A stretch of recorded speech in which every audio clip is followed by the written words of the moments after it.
Hello दोस्तों, स्वागत है आप सभी का आपके अपने पाठशाला रावत सर क्लासेस के ऊपर। आज हम पढ़ेंगे बहुत ही शानदार टॉपिक का नाम है दो चरों वाले रेखिक समीकरण। इससे पहले वाले वीडियो में हमने बहुपद के बारे में अच्छे से जाना है। अगर आपने नहीं देखा है तो डिस्क्रिप्शन में लिंक मिल जाएगा, डिस्क्रिप्शन में उस लिंक से जाकर के पिछले वाला वीडियो आप बहुपद वाला देख सकते हैं। बहुपद क्या होते हैं, अगर आपको बहुपद अच्छे तरीके से समझ में आ रखा है तो ये टॉपिक अच्छे से क्लियर हो जाएगा। बहुपद और समीकरण में क्या डिफरेंस होता है वो आप तभी समझ पाएंगे जब आप ये समझेंगे कि बहुपद क्या होते हैं, और जब आप ये समझेंगे कि समीकरण क्या होते हैं, तब हम पढ़ेंगे कि दो चरों वाले रेखिक समीकरण क्या होते हैं। तो देखो, टॉपिक का नाम है दो चरों वाले रेखिक समीकरण। तो मैं आपसे रिक्वेस्ट करूंगा कि आप पहले जाकर के बहुपद वाला टॉपिक देख लीजिए, ताकि वहाँ जाकर के आपको वो एक कॉन्सेप्ट क्लियर हो जाएगा कि बहुपद कौन कौन से होते हैं। उसी आधार पर हम नया टॉपिक सीखते हैं कि दो चरों वाले रेखिक समीकरण कौन से हैं। तो टॉपिक का नाम समीकरण से रिलेटेड है, तो सबसे पहले हम ये समझते हैं कि समीकरण क्या होता है, समीकरण किसे बोलते हैं। अगर अंग्रेजी में इसको बोलते हैं इक्वेशन, समीकरण अंग्रेजी में इक्वेशन बोलते हैं। बहुपद क्या होता है, समीकरण क्या होता है, इसमें डिफरेंस क्या होता है। तो मेनली समीकरण को देखो, अगर अपन सही तरीके से समझें, सम प्लस करण, मतलब अगर संधि विच्छेद करके समझे हिंदी भाषा में तो हमें समझ में आता है सम का मतलब होता है समान करना या बराबर करना। किनको बराबर करना, करण का मतलब होता है करना या बनाना या निर्माण करना। तो किनको समान करना या किनको बराबर करने की बात यहाँ पे की जा रही है। गणित में हम किनको बराबर करेंगे, गणित में कुछ कथन दे रखे होते हैं, उन्हीं को तो हम बराबर रखेंगे। तो गणित में कुछ बीजीय व्यंजक होते हैं, उन बीजीय व्यंजकों से जो कथन बनते हैं, जैसे जो कथन से जो बीजीय व्यंजक बनते हैं, उनको हम जब इक्वल के साइन में रख लेते हैं, बीजीय व्यंजक को जब हम इक्वल के साइन में रख लेते हैं, इक्वल यानी कि बराबर के साइन में रख लेते हैं, समता के साइन में रख लेते हैं, तब वहाँ पर एक समीकरण बन जाता है। बीजीय व्यंजक क्या होता है, एल्जेब्रिक एक्सप्रेशन मैंने आपको बताया था। कोई भी जो अज्ञात राशि को हम जब x y से जोड़ करके जब बताते हैं तो वो बीजीय व्यंजक होते हैं। फॉर एन एग्जाम्पल, मैंने ax प्लस b बराबर कर लिया ax माइनस बी के बराबर। तो ax plus B ax minus B के बराबर है। इट मीन्स कि ये जो है वो एक समीकरण है। जब एक बीजीय व्यंजक दूसरे बीजीय व्यंजक के बराबर होता है तब वहाँ पर एक समीकरण बनता है। समीकरण अलग अलग समीकरण के रूप होते हैं, लेकिन जहाँ पर भी आपको बराबर का निशान मिल जाए किसी भी इक्वेशन में, फॉर एन एग्जाम्पल अगर मैंने ax प्लस बी बराबर 0 भी कर लिया होता तो यहाँ पर ये एक समीकरण बन जाता। तो समीकरण बनाने के लिए जो नेसेसरी कंडीशन है वो है कि जो इक्वल का जो साइन है वो लगा हुआ होना चाहिए उस बीजीय व्यंजक में, उस एल्जेब्रिक एक जो एक्सप्रेशन है उसके अंदर। तो समीकरण जब समझ में आते हैं तो समीकरण के प्रकार क्या क्या होते हैं उनको हम डिटेल में समझने की कोशिश करते हैं कि समीकरण के क्या क्या प्रकार होते हैं। देखिए, इससे पहले वाले वीडियो में हमने बहुपद के अलग अलग प्रकार देखे हैं। तो जिन्होंने बहुपद के अलग अलग प्रकारों को सही से समझ लिया वो समीकरण के प्रकारों को अच्छे से समझ जाएंगे, क्योंकि इनमें कोई ज़्यादा भेद नहीं है। तो समीकरण जो है वो दो प्रकार के होते हैं। एक तो अगर घात के आधार पर हम देखें तो अलग होते हैं, दूसरे हम चरों के आधार पर देखें तो अलग होते हैं। घात के आधार पर कि जिस भी समीकरण में जिसकी अधिकतम घात जितनी होती है, अधिकतम घात जितनी होती है उतना ही वो उसी नाम से वो समीकरण बनता है। जैसे अधिकतम घात के हिसाब से हम उसको देखते हैं, अधिकतम घात के हिसाब से। तो अधिकतम घात के हिसाब से जैसे पहला आता है ax प्लस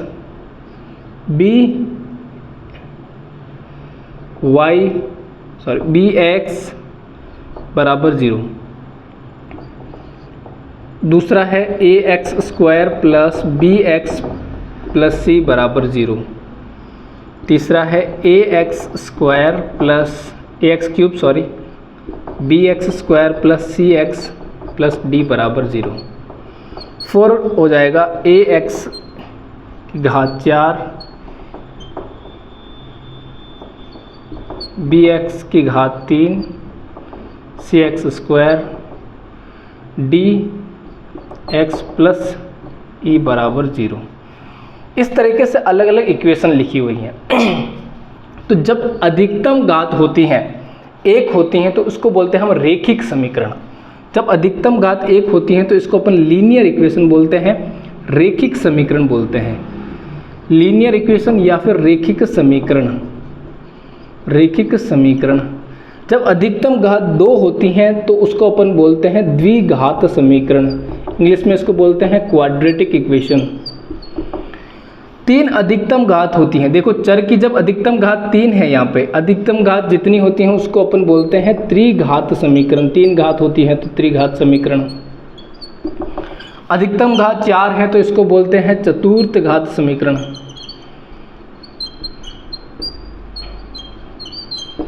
तो इस तरीके से घात के आधार पर हम समीकरण का डिवीजन करते हैं। तो यहाँ पर समीकरण आपको समझ में आ रहे होंगे, जितने भी इक्वेशंस लिखी हैं मैंने वो सारे इक्वल टू 0 है। तो या तो इक्वल टू 0 के बराबर हो या इक्वल किसी, इसमें 2 साइड होती हैं, किसी इक्वल के एक साइड में LHS होगा, इक्वल के एक साइड में RHS होगा। तो इक्वल का साइन जरूर लगा हुआ होना चाहिए, तभी हम उसको समीकरण बोलेंगे। चर के आधार पर क्या होती हैं, जब भी एक चर होता है, चर की संख्या के आधार पर, चर की संख्या, अब चर की संख्या के आधार पर हम समीकरणों को अलग अलग तरीके से बांटते हैं। एक तो होता है एक चर वाले समीकरण, जिसको हम जनरली रेखिक समीकरण ही बोलते हैं, और दूसरा होता है 2 चरों वाले रेखिक समीकरण, जिसको अपन बोलते हैं AX। ये व्यापक रूप लिख रहा हूं मैं, इन समीकरणों को व्यापक रूप से किस तरीके से प्रेजेंट करते हैं, जनरली इनको किस तरीके से प्रेजेंट किया जाता है, उनको मैं यहाँ पे लिख रहा हूँ। तो BY प्लस C बराबर 0। तीसरा, जब 3 चर होते हैं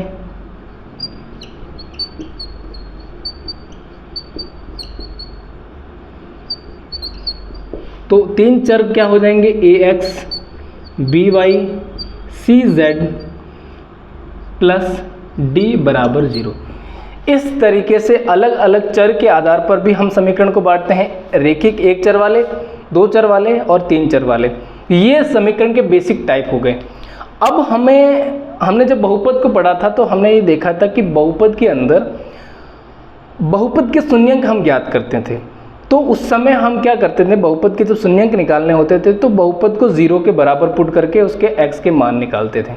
यहाँ पर हमें समीकरण के x और जो समीकरण के जो भी चर हैं उन चर की वैल्यू फाइंड कैसे करनी है। x जैसे अगर घात वाले समीकरण है, एक चर वाले समीकरण है, तो उनको किस तरीके से हम देखेंगे, और अगर 2 या अधिक चर वाले समीकरण तो उनमें उनके मान कैसे निकालेंगे, उन चरों का कैसे सॉल्व करेंगे, उनके वैल्यू कैसे फाइंड करेंगे, ये हम अभी सीखने वाले हैं। तो इनको बोलते हैं समीकरण का हल करना। तो अगला टॉपिक हमारा है समीकरण का हल कैसे ज्ञात करना होता है। तो देखो, समीकरण का हल ज्ञात करने के लिए समीकरण का हल कैसे ज्ञात करते हैं, आइए नेक्स्ट टॉपिक चलता है आपका समीकरण का हल, सॉल्यूशन ऑफ इक्वेशन। तो इक्वेशन का सॉल्यूशन कैसे फाइंड आउट करना होता है। पहले तो सॉल्यूशन होता क्या है, किसी भी समीकरण का जो चर है, चर का वह मान उसका हल कहलाता है जिसको उस समीकरण में रखने पर वो समीकरण संतुष्ट हो जाए। समीकरण संतुष्ट कैसे होता है, देखो फॉर एन एग्जाम्पल, हम जब 2 चरों की बात कर रहे हैं तो यहाँ पे हम फिलहाल समीकरणों को, मैं रेखिक समीकरण की बात कर लेता हूँ, एक एक करके हम बात करेंगे। पहला है रेखिक समीकरण। रेखिक समीकरण कैसे हल करेंगे रेखिक समीकरण को, तो मैंने मान लिया AX प्लस B बराबर 0, क्योंकि ये रैखिक समीकरण है, इसका व्यापक रूप यही होगा। अब इस समीकरण का हल मुझे निकालना है, मतलब कि इसका मुझे x का मान निकालना है कि x का मान कितना है। तो जब मुझे इस समीकरण का x का मान मुझे फाइंड आउट करना है, तो मेरे को इस x का वह मान निकालना होगा जिससे कि ये LHS जो साइड है, LHS का मतलब होता है जो इक्वेशन जो इक्वल का साइन है, बराबर का साइन है, उस बराबर का साइन का लेफ्ट हैंड साइड, और बराबर के साइन का जो राइट हैंड साइड होता है उसको बोलते हैं RHS। तो LHS बराबर जब RHS हो जाए तो हम कहेंगे कि x का मान जो है वो इस समीकरण का हल है। तो हमें x का वैल्यू निकालना है कि x का कौन सा वो मान है जिसको हम इस समीकरण में पुट करें तो ये LHS बराबर RHS आ जाए। तो देखो ax बराबर -b, ये b को उधर भेज देंगे, तो x का मान क्या आ जाएगा यहाँ से -b/a। तो यहाँ से जो x का वैल्यू मिला है उसको अगर अपन समीकरण में रखते हैं तो देखो क्या समीकरण के अंदर अपन इसका अगर वैल्यू रखें तो हमारा समीकरण संतुष्ट हो रहा है क्या। तो यहाँ पे देखो a से a कट जाएगा, -b + b बराबर 0 कर 0 बराबर 0, अतः LHS बराबर आ जाएगा RHS के। तो समीकरण का हल, समीकरण का मूल, समीकरण का जो शून्यंक सब सेम होते हैं, बस फर्क इतना है कि आप अगर आप बहुपद की बात कर रहे हैं तो वहाँ पे आप शून्यंक बोलते हैं, समीकरण की बात करें तो यहाँ पे हल बात करेंगे, द्विघात समीकरण जब एक ही चर की बात करेंगे तो वहाँ पे आप मूल बोल देंगे, बस इतना सा फर्क है इन तीनों में।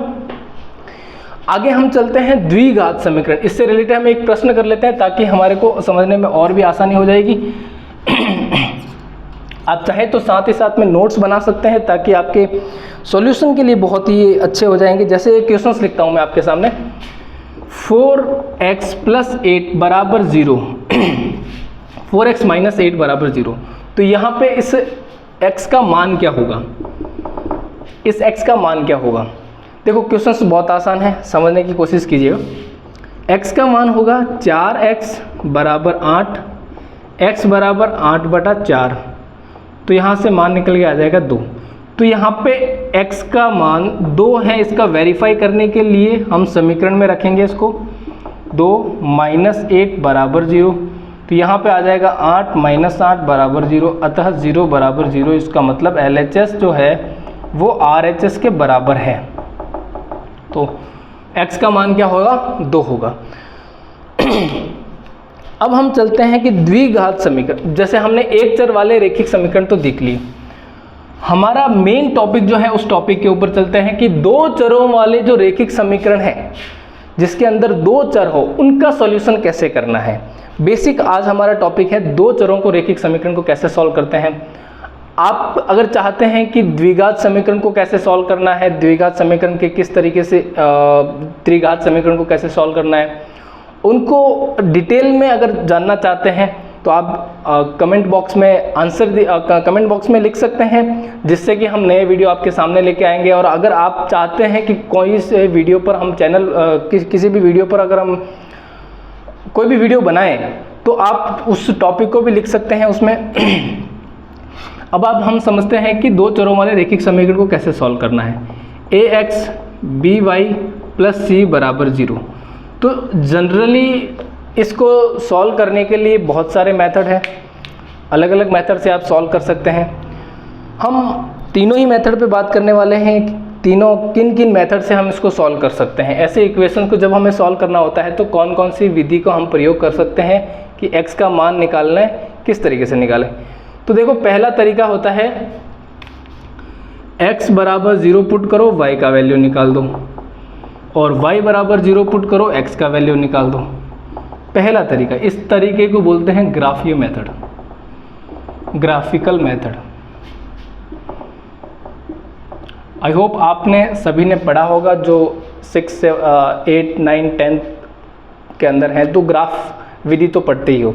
तो 10th क्लास में है, 9th क्लास में है, उनके लिए ग्राफिकल मेथड तो आता ही आता है जब दो चरों वाले रैखिक समीकरण आते हैं। तो छोटी क्लासों के लिए नहीं आएंगे, लेकिन बड़ी क्लास और कॉम्पिटिटिव एग्जाम्स के अंदर तो मैं आशा करता हूं कि आप सभी ने पढ़ा ही होगा। तो ग्राफिकल मेथड को कैसे सॉल्व करते हैं, फॉर एग्जांपल जैसे मैं आपको एक क्वेश्चन लेके बता देता हूं। जैसे लिख रखा है 2x 3y प्लस 1 बराबर 0 एक समीकरण दे रखा है। अब यहाँ से आपको x और y के मान निकालने हैं। तो सबसे पहले आप क्या करते हैं, एक टेबल बनाते हैं इस तरीके से। तो यहाँ एक तरफ x लिखते हैं, एक तरफ y लिखते हैं।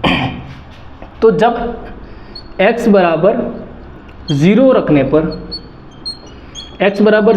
पर y का मान क्या आएगा, देखो जब हम x बराबर 0 रख देंगे तो y का मान क्या आ जाएगा, तो यहाँ से y का मान निकल के आता है 3y प्लस 1 बराबर 0 और y का मान आता है -1/3। तो जब हम x बराबर 0 रखते हैं तो y का मान आता है -1/3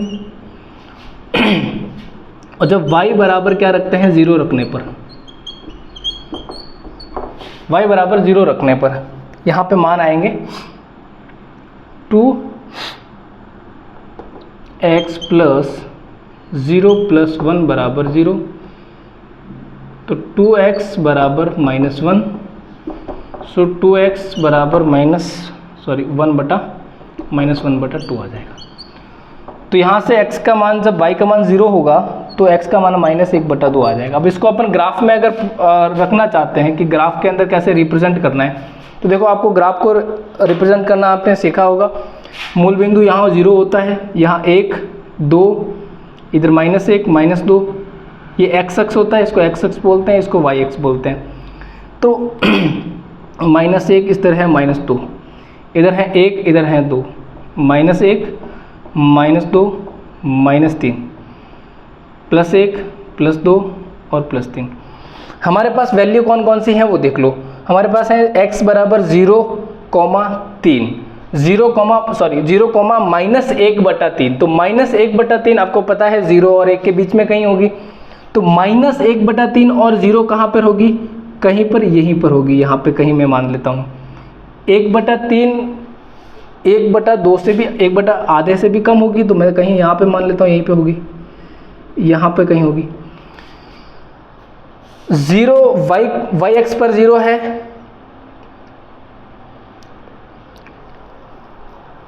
y अक्ष पर 0 और x अक्ष पर कितना है, -1/2। तो y अक्ष तो 0 हो जाएगा और x अक्ष पर -1/2 है, तो -1/2 कहीं यहाँ पर होगा। तो ये दोनों बिंदु जो हैं इनको अगर मिला दें तो कुछ इस तरीके से रेखा बनती है, और ये रेखा जो है वो इस समीकरण को बता रही है। कौन से समीकरण को, 2x प्लस 3y प्लस 1 बराबर 0। तो यहाँ से एक चीज़ समझ में आती है हमें, क्या समझ में आता है, ये समझ में आता है कि जो भी समीकरण हमें दे रखे होते हैं वो समीकरण किसको रिप्रेजेंट करते हैं। बेसिकली समीकरण जो है वो किसी भी रेखा को प्रदर्शित करते हैं। दो बिंदुओं को मिलाने वाली जो एक रेखा है उस रेखाखंड को हमें बताएगी। तो ग्राफिकल मेथड से किसी भी समीकरण का हल निकालना बहुत आसान होता है, उनको रिप्रेजेंट भी हम आराम से कर सकते हैं। दूसरा एक तरीका हम सीखते हैं कि किसी भी दो चरों वाले जो रैखिक समीकरण होती हैं उसका और किस तरीके से हम इसका आंसर निकाल सकते हैं, उसके हल निकाल सकते हैं। तो देखो समझते हैं, सीखते हैं। दूसरा है प्रतिस्थापन विधि। प्रतिस्थापन विधि, प्रतिस्थापन विधि से क्या होती है प्रतिस्थापन विधि, रिप्लेसमेंट मेथड क्या होता है उसको हम जानने की कोशिश करेंगे। एक अच्छा सा क्वेश्चन अपन समझ लेते हैं यहाँ से, ताकि वो क्वेश्चन क्या है आराम से हम कर सकें।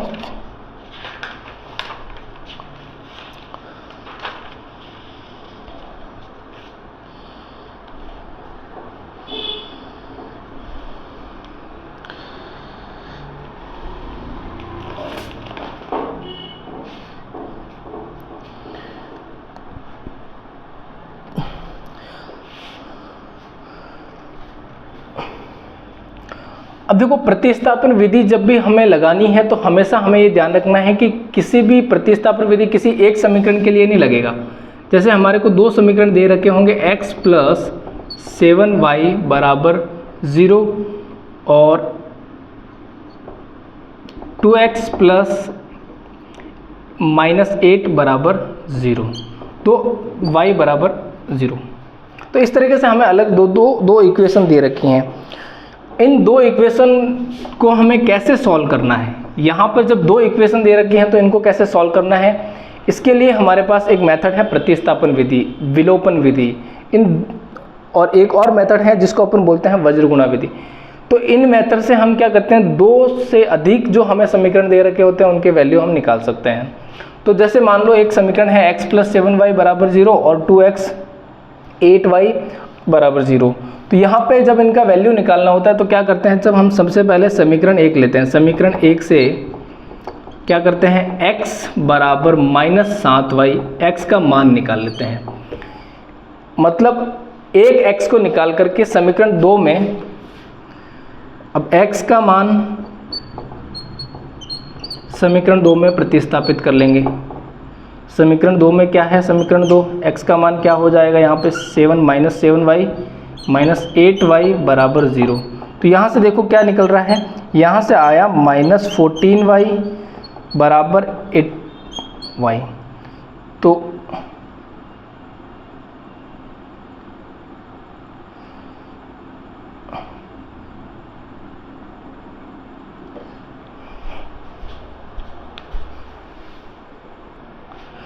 देखिए क्वेश्चन जो है वो हमने सही तरीके से लिखा था। नया क्वेश्चन देखिएगा, 7x - 15y = 2 और x + 2y = 3। तो इस इक्वेशन को हम जब प्रतिस्थापन विधि से सॉल्व करेंगे तो कैसे सॉल्व करेंगे, देखो सबसे पहला समीकरण लेते हैं, समीकरण 1 से किसी एक चर का हम मान निकाल लेते हैं। तो 7x बराबर क्या निकाल देते हैं, एक चर का मान निकालेंगे, इधर क्या हो जाएगा 2 + 15y हो जाएगा, ठीक है। तो यहाँ से हम अगर x का वैल्यू निकालें तो क्या आ जाएगा, x बराबर आ गया 2 + 15y/7। अब इस x का वैल्यू दूसरे समीकरण में रख लेते हैं। समीकरण प्रतिस्थापन का मतलब होता है रिप्लेस करना, किसी एक चर का मान निकाल करके दूसरे समीकरण में रिप्लेस कर देना, प्रतिस्थापित कर देना। तो y के पदों में हम x का मान निकाल लेते हैं, फिर इस y का समीकरण 2 में मान रख देंगे। समीकरण 2 में x का मान रखने पर तो समीकरण जब 2 में x का मान रखेंगे तो क्या हो जाएगा 2 + 15y/7 + 2y = 3। अब इसको सॉल्व करने का बहुत इजी तरीका है, देखो कैसे सॉल्व करते हैं, आप ध्यान दीजिएगा। हम 2 + 15y + 7 को इससे मल्टीप्लाई कर देंगे तो हो जाएगा 14y, एलसीएम आ जाएगा 7 बराबर इधर है 3, इधर 15y है इधर 14y है, तो ये दोनों जुड़ करके कितने हो जाएंगे 29y, 2 + 29y और 7 जो है इधर मल्टीप्लाई हो जाएगा 21। अब देखो इधर 29y बराबर इधर हो जाएगा 2 उधर चला जाएगा तो 19, तो y बराबर आंसर आता है 19/29। तो y का मान हमें मिल गया। अब y का मान मिल गया तो y के पदों में हमने क्या वैल्यू निकाला था 2 + 15, x का मान क्या हो जाएगा 2 + 15 y हो जाएगा 19/29 और /7। तो x को इसको सॉल्व कर लो, देखो कितना हो जाए।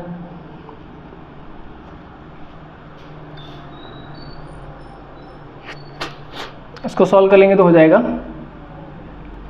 29 का 2 गुना कितना हो गया 8 +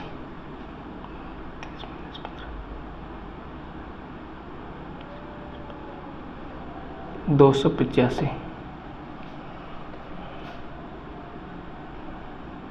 बटा 7। तो x का मान निकल के आ जाएगा 8 × 5 = 3 4 और 343/7। 7 का इसमें भाग दे देंगे तो x का मान निकल के आएगा 28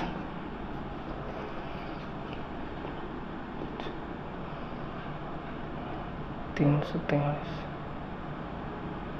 7 का क्यूब होता है, ठीक है, तो 49 निकल गया है, ठीक है। तो यहाँ से जो है हमारा x और y का दोनों के मान आ गए। आई होप कि आपको वीडियो समझ में आया होगा। लास्ट तक जुड़े रहने के लिए बहुत बहुत धन्यवाद। अगर आप चैनल पे नए हैं तो सब्सक्राइब कीजिएगा, कमेंट कीजिएगा और शेयर कीजिए। Thank you so much.